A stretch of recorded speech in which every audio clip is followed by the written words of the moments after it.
ಒಂದೇ ನಿಮಿಷ. ನನಗೆ ಯಾಕೋ ನೋಡ್ತಾ ಇದ್ರೆ ಈಗ ನೀನು ಏನು ಹೇಳಿದ್ದು ಗೋಲ್ಡ್ ಅಂತ ಹೇಳಿದ ತಕ್ಷಣನೇ ಬಹಳಷ್ಟು ಜನಕ್ಕೆ ಹಿಂದೆ ಕೂತಿರೋರಿಗೆಲ್ಲ ಖುಷಿ ಆಗೋಯ್ತಾನೋ ಅನಿಸ್ತೈತೆ. ಅಲ್ಲಲ್ಲ, ಯಾವಾಗ ನಾವು ಮುಂದೆ ಬಂದ್ಬಿಡ್ತಿರೋ ಅಂತಾನೆ, ಬೇಗ ನಾವು ಮುಂದಿನ ಸೀಟಿಗೆ ಬರ್ಬೋದು ಅಂತ ಖಾಲಿ ಆದ್ರೆ ಒಂದಿಬ್ಬರು ಮೂವರು ಬೇಗ ಮುಂದಿನ ಸೀಟಿಗೆ ಬರ್ಬೋದು ಅಂತ ಹೇಳಿ ನಗ್ತಾ ಇದಾರೆ. ಗೋಲ್ಡ್ ಕಲರ್ ಆತರ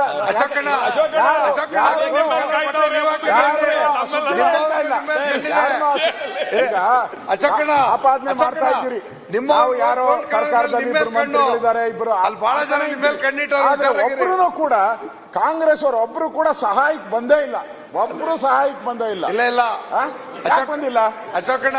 ಯಾಕೆ ಬಂದಿಲ್ಲ? ಟಾರ್ಗೆಟ್ ಮಾಡ್ತಾ ಇರೋದು ಮೋದಿ ಅವರ ಇದಾರಲ್ಲ ಬಾಲಕೃಷ್ಣ.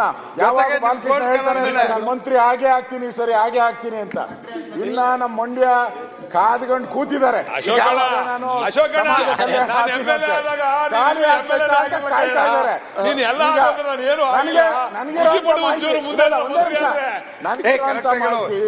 ಕೇಳಿಸ್ತಿಲ್ಲ ಅಲ್ಲಿ ಯಾರು ಹಿಡ್ಕೊಳ್ತಾ ಇದ್ದಾರೆ? ಅವರು ಕಾಂಗ್ರೆಸ್ ಅವರೇ. ಯಾರು ಹಿಡ್ಕೊಳ್ತಾ ಇದ್ದಾರೆ? ಅವರು ಕಾಂಗ್ರೆಸ್ ಅವರೇ. ಮೆಸೇಜ್ ಕೊಟ್ಟಿರೋರು ಕಾಂಗ್ರೆಸ್ ಅವರೇ, ಸಿಕ್ಕಾಕೊಂಡಿರೋರು ಕಾಂಗ್ರೆಸ್ ಅವರೇ. ಅಲ್ಲ ಬಾಲಕೃಷ್ಣ ಅವಾಗ ಬಾಲಕೃಷ್ಣ ಪರ ಬಾಳ ವಹಿಸ್ತಾ ಇದ್ರಿ, ಯಾಕಂತ ಗೊತ್ತಾಗ್ಲಿಲ್ಲ. ಸುನಿಲ್ ಕುಮಾರ್ ಮಾತಾಡಿ ಸರ್. ಈಗ ಯತ್ನಾಳ್ ಅವರು ಹೇಳಿದ್ರು ಸದನದಲ್ಲಿ ಹೇಳ್ತೀನಿ ಅಂತ 3 ದಿವಸದಿಂದ ಕಾಯ್ತಾ ಇದೀವಿ. ಹೇಳ್ಬಿಡಿ, ಇಲ್ಲನ ಹೇಳಿ. ಅಲ್ಲಿ ಇನ್ವೆಸ್ಟಿಗೇಷನ್ ನಡೀತಾ ಇದೆ, ಅಲ್ಲನ ಹೇಳಿ. ಗಾಳಿನಲ್ಲಿ ಇನ್ನೆಷ್ಟು ವರ್ಷ ಅಂತ ಗುಂಡಾರಿಸ್ತೀರಾ ನೀವು?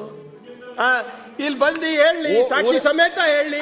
ಒಬ್ರಿದಾರ, 3 ಇದಾರ, 4 ಇದಾರ, ಕೇಂದ್ರ ಸಚಿವರಿದಾರ, ಕೇಂದ್ರ ಸಚಿವರಿದಾರ, ಕಸ್ಟಮ್ ಆಫೀಸರ್ ಜೊತೆ ಯಾರ್ಯಾರು ಶಾಮೀಲಿದ್ದಾರೆ ಎಲ್ಲ ಗೊತ್ತಾಗ್ಲಿ. ಕಸ್ಟಮ್ಸ್ ಆಯ್ತಾ, ಅಲ್ಲಿ ದುಬೈನಲ್ಲಿ ಆಯ್ತಾ, ಡೆಲ್ಲಿನಲ್ಲಿ ಆಯ್ತಾ, ಇಲ್ಲ ಆಯ್ತಾ, ಗೊತ್ತಾಗ್ಲಿ. ಅವಸರ ಬೇಡ. ಊರಿಗೆ ಬಂದವ್ರು ನೀರಿಗೆ ಬರಬೇಕು, ಬರ್ಲಿ. ಅಶೋಕ್ ಸಾಹೇಬ್ರು ಇಲ್ಲಿ ಕೇಳೋ ಅಗತ್ಯ ಇಲ್ಲ, ಪಕ್ಕದ ಸೀಟ್ ನಲ್ಲಿ ಕೇಳಿದ್ರೆ ಎಲ್ಲ ಮಾಹಿತಿ ಸಿಗುತ್ತೆ.